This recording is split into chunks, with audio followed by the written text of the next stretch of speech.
네, 여러분 안녕하십니까? 윤경민입니다. 저출생 문제가 심각해서 인구 붕괴, 대한민국 소멸 위기까지 거론되자 각 정당마다 총선을 앞두고 관련 공약을 경쟁적으로 쏟아내고 있습니다. 과연 실효성 있는 공약일까요? 선심성 공약일까요? 요리조리 따져보는 시간 마련했습니다. 스튜디오에 두 분 모셨습니다. 장인봉 신한대 교수 그리고 정지웅 변호사와 함께합니다. 어서 오십시오. 안녕하세요. 네, 안녕하세요. 예, 우리 반갑습니다. 정 변호사님은 경실련 시민입법위원장도 겸하고 있죠. 네, 그렇습니다. 네, 그런 의미에서 좀 잘 분석을 좀 해주시기를 바랍니다. 네, 네. 자, 자, 저출생 위기 극복을 위해서 여야가 내놓은 공약 먼저 좀 살펴볼 텐데요. 일단 국민의힘의 공약부터 보겠습니다. 컨트롤 타워로 인구부를 신설하겠다 이 내용이 있고 저출생 대응 특별회계를 신설을 해서 재원을 마련하겠다. 출산 시에 부모 모두에게 1개월 유급 휴가를 의무화한다. 또 육아휴직 급여 상한을 현재 150만 원에서 210만 원으로 올리겠다. 초등학교 3학년 자녀까지 1년에 닷새간의 자녀 돌봄 유급 휴가를 주겠다. 육아 동료 수당을 신설해서 업무 가중을 보상하겠다. 육아휴직 대체 인력 지원금을 기존 80만 원에서 160만 원으로 2배 올리겠다. 예, 이게 있습니다. 또 하나 보면은 아이돌봄 서비스 정부 지원을 가족 민간 돌봄으로 확대하고 아이돌봄 서비스 비용을 연말정산 공제 항목에 포함시키겠다. 늘봄 학교 단계적으로 전면 무상 그리고 방학 중에 상시화하겠다. 지역의 공공형 교육 돌봄 통합시설 설치를 의무화하겠다. 새학기 도약 바우처 50만 원을 지급하겠다. 그래서 1년에 100만 원을 주겠다. 이 얘기죠. 이어서 민주당 공약도 살펴보도록 하겠습니다. 남성의 출산 휴가 급여 그리고 육아휴직을 보장하겠다. 육아휴직 급여에 워라밸 프리미엄 급여를 50만 원을 추가로 주겠다. 인구 위기 대응부를 만들겠다. 그리고 9살에서 17살까지의 자녀 1인당 한 달에 20만 원씩 아동수당을 주겠다. 예, 그 다음에 또 살펴보겠습니다. 두 번째로 발표한 건데요. 출생부터 고교 졸업까지 정부가 부모 펀드 계좌에 월 10만 원씩을 입금해 주겠다. 제목은 우리 아이 자립 펀드고요. 여기에다가 부모도 매달 10만 원씩을 추가로 펀드 입금을 할 수 있고 이건 증여세를 면제해 주겠다. 펀드 원금과 수익은 전액 비과세 대상으로 하고 자녀가 성인이 되면은 이 돈을 학자금, 주택자금, 창업자금, 결혼자금 용도로 인출할 수 있도록 하겠다. 이런 내용이 있습니다. 추가로 또 소개하겠습니다. 이게 저한테는 가장 인상적인 거였는데 신혼부부에게 결혼 출산 지원금을 1억 원을 대출해 주겠다. 그런데 첫째 아이를 낳으면은 무이자로 전환을 하고 둘째를 낳으면은 원금의 50%를 감면하고 셋째를 낳으면은 100% 전액을 감면하겠다. 파격적인 공약이 아닌가 싶습니다. 제가 길게 이렇게 설명을 해드렸는데 양당의 공약 좀 전반적으로 평가를 해주신다면 어떻습니까? 네. 교수님부터. 우선 뭐 정말 지난해 이제 4.4분기 이제 출생 현황이 네. 최초로 0.6명을 기록했어요. 0.65명입니다. 예. 0.7도 붕괴됐는데 정말 이제 저출생 또 고령화 사회에 정말 이제 양당 총선 공약은 예. 아주 이제 경쟁 구도로 정말 본격적으로 접어들었다라고 예. 판단이 되고요. 예. 저는 이제 두 가지 문제점을 좀 지적을 해야 될 것 같습니다. 첫째는 이제 전반적으로 이게 이제 예견된 거예요. 지방 소멸, 인구 소멸은 예견됐던 겁니다. 그렇죠. 이제 중앙 정부 중심의 중앙 집권적인 사고 방식이 지난 60년대 경제 발전 이래로 계속돼 왔고 예.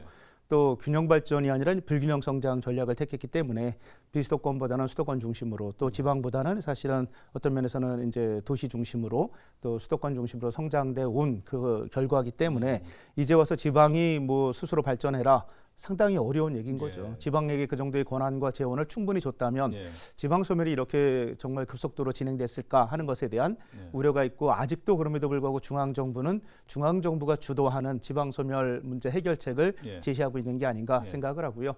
최근에 양당이 그래도 이제 좀 합의하는 게 이제 부처를 좀 신설하겠다. 예. 뭐 인구부가 컨트롤 타워. 됐든 예. 이제 컨트롤 타워를 가지고 이 문제를 좀 본격적으로 다루겠다는 데는 이제 합의가 예. 어느 정도 돼서 예. 좀 다행이다. 그러나 그 구체적인 대안을 보면 역시 재원 조달 문제가 그렇죠. 상당히 심각한데 예. 앞으로 이제 우리가 논의하면서 많이 이제 얘기가 나오겠지만 맞습니다. 그 재원을 어떻게 구체적으로 조달할 예. 것인지에 대한 문제가 예. 이제 분명하게 드러나 있지 예. 않은 문제들이 있다라는 전반적인 평가를 할 수 있을 것 예. 같습니다. 우리 정치권이니까 위기 의식을 갖고 뭔가 대안을 마련한다는 이 자세는 좋은데 좀 늦은 감이 있고 그다음에 재원 마련을 말씀하셨습니다. 이 얘기는 좀 구체적으로 하겠고요. 네. 우리 정 변호사님은 총괄적인 평가를 좀 해주신다면. 네, 저기 장인봉 교수님께서 재원 마련 이 말씀을 해주신 게 되게 크게 다가오는데요. 예.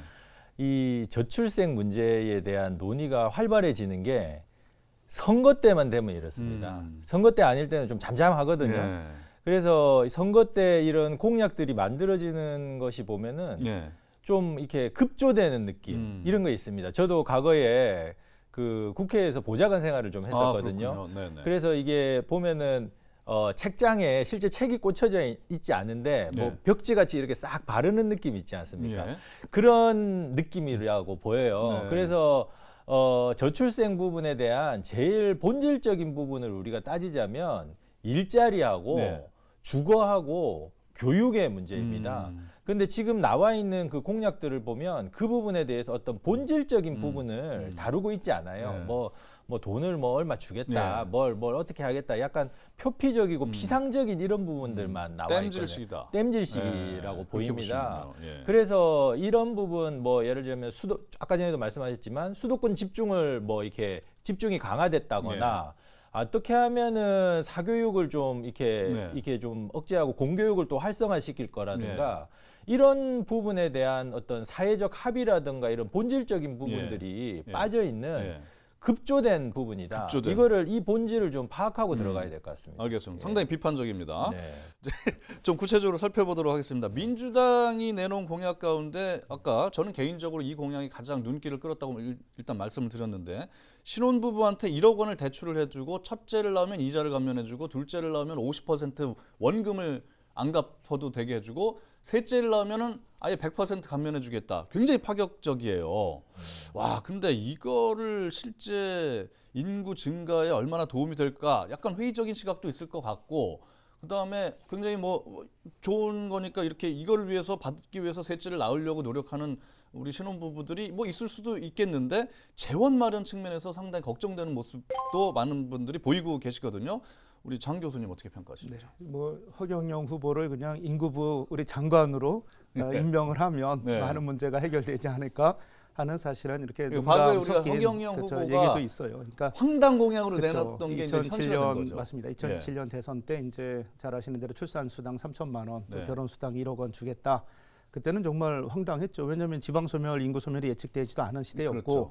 또 그게 정말 필요한가. 그런 선심성 공약의 아주 그냥 대표적인 공약이다. 그래서 이제 비판을 받았는데 지금은 오히려 출산수당, 결혼수당 뭐 안 하는 지방자치단체가 없거든요. 현실화가 됐어요. 그러니까 사실은 출산 또는 지금 말씀드린 저출생 문제는 이거는 뭐 정말 아주 어려운 문제입니다. 네. 이걸 어떻게 해결할 것인가에 대한 이제 근본적인 사회적인 합의와 또 구체적인 재원 조달을 위한 정말 구체적인 노력이 좀 필요한데 저는 이게 파격적인 공약이라기보다는 좀 적극적인 공약이다. 적극적인 그러니까 우리가 네. 예산이나 또는 공약이라는 게 이제 예산을 수반하는 건데 예산은 재정 민주주의를 근간으로 하는 겁니다. 결국은 예산을 통해서 이제 국민이 주인이 될 수 있도록 재정을 운영해야 되는데 그렇게 하기 위해서는 이제 두 가지가 필요합니다. 하나는 정치성이고 또 하나는 경제성입니다. 경제성은 이제 예산상의 이득을 어떻게 극대화할 것인가에 대한 논의고 정치성은 예산의 몫을 어떻게 배분할 것인가의 문제인데 행정부가 그 공무원들이 그들의 정말 능력과 전문성과 역량을 가지고 경제성을 최대한 실현하고 그리고 입법부가 정치인들이 국회의원들이 아까 말씀드린 정치성을 최대한 실현한다면 저는 재원 조달 문제도 분명히 경제성과 정치성이 조화됨으로 해서 예산 민주주의가 실현될 수 있는 재정 민주주의가 실현될 수 있는 그런 좀 구체적인 어떤 조금 괜찮은 해법도 나올 수 있지 않을까. 그래서 이런 안들도 한번 적극적으로 한번 시도해 보는 것도 분명히 필요하다라는 생각을 합니다. 2007년만 해도 황당했던 공약이 지금 현실성 있는 공약으로 다가오고 있습니다. 자, 민주당 자체 추산만으로 해도 이 공약을 실행을 하려면 28조 원의 예산이 들어간다고 하는데 28조 원 하면 상당히 큰 예산 아니겠습니까? 뭐 그거는 이제 사실은 저출산 대응에 지금까지 18년 동안 한 330조 원을 쏟아부었습니다. 1년에 거의 한 18조 정도 되는 돈이거든요. 그게 상당히 뭐 18조가 아니라 21조 정도 되는 이게 예산이에요. 그러니까 1년에 21조를 쏟아부었는데도 저출생을 막는 것보다는 오히려 저출생이 점점 더 심화돼서 아까 말씀드린 대로 지난해 4, 4분기에는 0.65명입니다. 네. 그러면 이거는 사실은 예산 자체에 이게 이제 집행이나 또는 예산 자체의 구조적인 문제다라고 보고요. 네. 사실은 28조 정도가 지금 소요된다고 추정되는 거니까 그러면 1년에 21조인데 한 7조 정도면 되는 거예요. 그건 7조 정도는 충분히 예산의 집행상의 어떤 구조 조정 또는 아까 말씀드린 예산의 어떤 사업상의 우선순위를 조정해도 충분히 조달 가능하고요. 이미 사실은 또 상당히 많은 부분이 예산이 좀 세이브될 수 있는 부분들이 있습니다. 구체적으로 말씀드리면 예를 들어 지방교육 재정 교부금이라는 게 있어요. 근데 이게 1년에 한 작년에만 해도 한 7조 5천억이 남았습니다. 학령 인구가 줄어드니까. 그렇죠. 줄어드니까. 그 예산은 여기에서 쓰자. 그렇죠. 아니 꼭 여기에 쓰는 건 아니지만 그 중에 일부를 쓸 수도 있고 또 국세에 또는 여러 가지 내국세의 좀 조정을 통해서 충분히 가능하다라는 판단은 듭니다. 긍정적으로 평가해 주시는군요. 자, 이재명 대표가 특히 출생 기본소득을 제안을 했어요. 기본소득 시리즈의 하나인 것 같습니다만은 필요하다면은 대학 등록금을 포함한 교육비 일체를 과하다 싶을 정도로 보편 지원하자. 뭐 이런 지원책을 만들어야 된다 이렇게 강조를 했는데 우리 정 변호사님 여기에 대한 평가 어떻게 하십니까? 예, 출생 기본소득은 현재 시행 중인 아동수당을 확대하는 것으로 보입니다. 그래서 이거는 계속 확대해서 나가야 되는 바람직한 정책 방향으로 보이고요.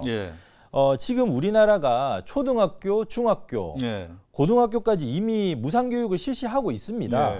그래서 이것을 대학교육까지 확대하는 것도 자연스러운 저출산 대책으로 보입니다. 실제로 이웃나라 일본은 2025년까지 세자녀 가구에 대해서 무상교육을 실시하기로 했기 때문에 이 부분은 뭐 이웃 나라에서도 그렇게 하고 있는 부분이기 때문에 굉장히 적절한 공약이라고 평가할 수 있을 것 같습니다. 자, 이제 인구 정책을 다룰 컨트롤 타워를 놓고 양당 모두 부처를 신설해야 된다 이렇게 이야기를 했습니다. 국민의힘은 인구부, 민주당은 인구위기 대응부를 신설하겠다 그랬는데 지금까지는 이게 우리 출생률 정책이라든지 이런 것들이 여가부에서 역할을 했고 또 대통령 직속 저출산 고령화 위원회가 있었습니다. 아까 말씀하신 것처럼 또 엄청난 예산을 쏟아 부었음에도 불구하고 효과를 거두지 못했거든요. 그런데 이 컨트롤 타워를 신설하면 많이 달라질까요? 이제 전남도가 올해 처음으로 전국 17개 광역지자체 중에 최초로 인구 청년 이민국이라고 해서 아예 정규 조직으로 국을 하나 신설을 했습니다. 그러니까 인구 청년 이민국이 하는 일이 뭐냐? 결국은 지방 소멸을 막을 수 있는 건 정주 인구, 일자리를 통한 정주 인구는 한계가 있으니까 생활 인구 개념으로 접근을 하겠다는 거예요. 그래서 청년들도 상당히 많은 부분 좀 유입을 시키려는 그런 또 의지도 있고 또 중요한 게 이제 외국인 노동자들입니다. 외국인 주민을 어떻게 또 정말 그 지역에 잘 정착하도록 할 것인가에 대한 전반적인 역할을 하는 컨트롤 타워입니다. 그러니까 청년 유입, 또 지역 경제 발전, 또 지역 균형 발전, 또 아까 말씀드린 이민 정책 이걸 총괄하는 컨트롤 타워라는 거예요. 그러니까 여기에 이제 사실은 지자체 장애심이 좀 의지가 반영이 되면 부서 간에 생길 수 있는 여러 가지 업무 간의 갈등이나 또는 사실은 약간의 부서 이기주의가 있거든요. 이것들이 조정하고 중재될 수 있는 가능성이 커지는 겁니다. 그러니까 사실은 이 저출생 문제도 마찬가지입니다. 기획재정부의 생각이 다르고 또 행안부의 생각이 다르고 여가부의 생각이 다르고 또 국토교통부의 생각이 다르고 교육부의 생각이 다릅니다. 근데 이거를 조정할 수 있는 사실은 컨트롤 타워가 없었기 때문에 여가부 하나만의 힘으로는 사실은 한계가 있고 대통령위원회지만 위원회 하나의 힘으로는 이제 한계가 있었던 거죠. 그러니까 대통령이 정말 의지를 가지고 중앙정부가 의지를 가지고 힘을 실어주고 거기에 이제 컨트롤 타워인 인구부가 됐든 뭐 어떤 그 부처가 만들어지면 그 부처가 사실은 제가 볼 때는 상당히 힘을 갖고 각 부처 간에 그 지금 말씀드린 갈등이나 또는 여러 가지 상충되는 부분들을 조정하면서 상당히 역할을 할 수 있을 가능성이 크다. 그거는 사실은 진작 만들어져야 될 부처가 아닐까라는 생각을 합니다. 인구 문제는 정말 국가의 명운이 달린 아주 심각한 문제라고 지금 다들 평가를 하고 있기 때문에 컨트롤 타워를 반드시 만들겠다. 두 당이 이렇게 했고 반드시 실천을 해줬으면 좋겠습니다. 자, 그렇다면 저희가 저출생 위기 극복을 위해서 여러 가지 정당들이 이런저런 공약을 내놓고 있습니다만은 실제 우리 젊은 청년들 앞으로 이제 결혼을 앞두고 있거나 출산을 앞두고 있는 청년들은 어떻게 생각하는지, 왜 결혼을 안 하거나 늦게 하거나 아이를 적게 낳거나 안 낳는지 그 이유를 뭐라고 설명하는지 직접 들어보도록 하겠습니다. 옛날에 비해서 청년들 생활 수준이 이제는 꽤 혼자 살아도 나오기도 하고 이제 혼자 살아도 괜찮다는 느낌이 많이 강해진 것 같아요. 그래서 오히려 결혼을 하면 뭐 때로는 그게 금전적이나 경력적으로 손해라고 생각하는 사람들도 있고. 결혼 비용이랑 또 나중에 이제 육아에서 또 비용이 있다 보니까 이제 돈이 많이 없어서 결혼을 좀 안 하게 되는 것 같아요. 이제 지원금 같은 거 주면은 결혼을 더 사람들이 할 수 있지 않을까. 그 인식이 좀 많이 변해서 그런 것도 있는 것 같아요.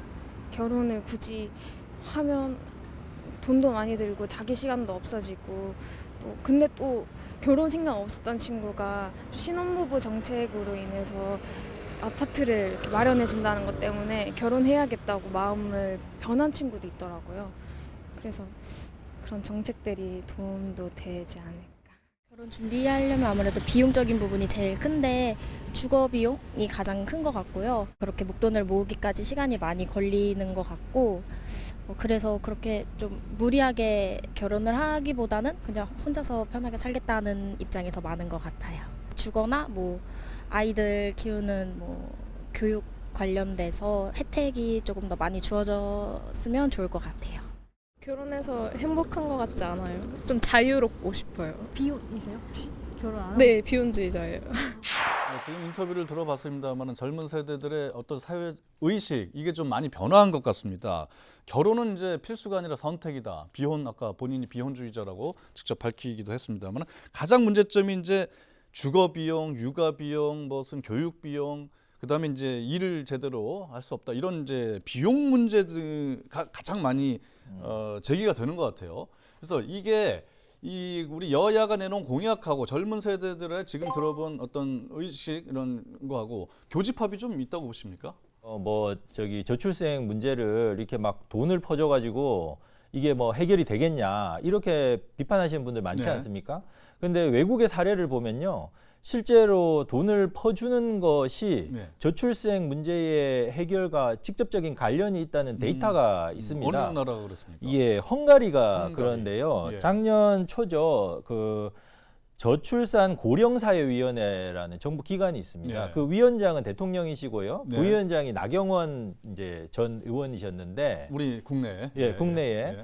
그분이 이제 헝가리식 모델을 제시한 바가 있어요. 그렇죠. 네네. 그래서 이제 그 헝가리식 모델을 한국식으로 어떻게 했냐면 2억 원을 20년 동안 1% 초저리로 빌려주는 겁니다. 그것을 빌려줘서 이제 뭐 아이를 한 명 낳을 때마다 3분의 1씩 원금을 탕감을 해줘서 네. 아이를 3명을 낳으면은 2억을 갚을 필요가 없게 되는 네, 것이죠. 예. 그래서 헝가리에서 이 유사한 정책을 사용하고 있는데요. 예. 2011년도에 합계 출산율이 우리하고 거의 비슷했습니다. 네, 1.23명이었습니다. 예. 근데 이제 그 사이에 10년이 지났지 않습니까? 예. 10년 넘게 지났는데 지금 헝가리는 10년 지나고 나서 1.52명의 합계 출산율을 기록합니다. 예. 근데 최근 우리나라 합계 출산율이 0.7 정도 되니까 우리 2배 이상이 되는 것이죠. 예. 그러니까 이 정책은 정말 네. 실효적인 효과가 있는 겁니다. 아까 전에 말씀하셨지만 민주당에 지금 그런 유사한 정책을 내지 예, 않았습니까? 그리고 국민의힘 쪽에서도 나경원 전 과거에 낸 바가 부위원장 있고. 이렇게 또 네. 낸 바가 있고 그러니까 이게 지금 그 비용 문제하고 상당한 이렇게 교집합이 있기 때문에 네. 사회적 합의가 네. 뭐 쉽게 이루어질 수도 있지 않을까 이런 생각이 듭니다. 그렇군요. 네. 역시 근데 국민의 세금으로 어차피 투입이 돼야 되는 건데 이 국가의 문제이기 때문에 온 국민이 다 합심해서 해야 된다. 네. 이런 거는 사회적 합의가 좀 필요하겠군요. 정말 이제 좀 저는 우리 청년들의 인식, 네. 2030 세대의 인식을 기성 세대들이 전통적인 결혼이나 전통적인 가족 또는 가정 의식 가지고 이렇게 보면 안 되겠다 하는 생각을 요새 제가 절실히 합니다. 예. 특히 우리 제자들이 이제 MZ 세대인데 예. MZ 세대들한테 물어보면 본인들이 하는 얘기가 그런 거예요. 본인들은 외롭고 싶진 않다는 거예요. 네. 근데 근데 혼자 있고 싶대요. 우리가 이해를 하기 어렵잖아요. 아, 그러네요. 외롭고 싶지는 않은데 혼자 있고 싶다는 거예요. 네. 근데 가만히 생각해 보면 아까 인터뷰에서 나왔지만 2022년에 통계청에서 조사한 결과를 보니까 결혼하지 않겠다라고 생각하는 청년들이 2030 세대들이 한 36% 되더라고요. 그러나 비혼이라고 하더라도 동거하겠다. 상당히 높아요. 60%예요. 결혼은 안 하지만 결혼 안 하지만 함께 동거는 살고 싶다. 하겠다. 이게 한 60% 되고 비혼인데 출산하겠다. 한 40% 되는 거예요. 결혼보다도 높은 거예요. 예. 그러니까 참 이 청년들이 가지고 있는 지금 고민이라는 거예요. 예. 정말 그들의 일자리도 취약하고 예. 또 지금 우리 인터뷰에서 다 청년들이 얘기했듯이 결혼하고 나서 출산했을 때 그 아이들의 미래가 또 어떻게 될지 또 아이들을 낳았을 때 본인들이 돌아갈 수 있는 자리가 또 생길 수 예. 있을지에 대한 근본적인 고민이 있다는 그렇죠. 거예요. 그거를 우리가 그냥 부정하고 그거를 무시하고 그냥 전통적인 어떤 잣대를 가지고 어떤 공약이나 또는 법제도적인 틀을 예. 만들어서는 곤란하겠다라는 그렇군요. 생각을 하고요. 예. 정말 2030 세대들이 저는 좀 가능하면 이 정치권에도 네. 또 제도권에도 좀 예. 다양하게 들어와서 그들의 목소리가 반영될 수 있는 공론회장이 분명히 만들어져야 된다라고 네. 생각을 하고요. 그렇게 되면 사회적인 합의도 저절로 되지 않을까. 또 공약도 정말 그들의 어떤 면에서는 정말 현실적인 니드를 제대로 충족할 수 있는 예. 공약도 나올 수 있지 않을까 예. 하는 생각을 합니다. 알겠습니다. 오늘 이제 여야 양당이 내놓은 저출생 위기 극복 관련 그 공약에 대해서 평가하고 요리조리 따져보고 또 대안도 제시하는 그런 시간을 마련했습니다. 오늘 두 분 말씀 잘 들었습니다. 감사합니다. 네, 초저출생 현상으로 지역 소멸에서 더 나아가서 국가 소멸 위기로까지 치닫는 이때 이를 극복할 효과적인 정책이 필요합니다. 정치권이 선거용 선심성 정책이 아닌 실현 가능하고 실질적인 효과를 낳을 수 있는 정책과 공약을 개발하고 시행해 줬으면 좋겠습니다. 다음 시간에는 청년과 지역 발전 관련 공약을 점검하겠습니다. 시청해 주신 여러분 대단히 고맙습니다.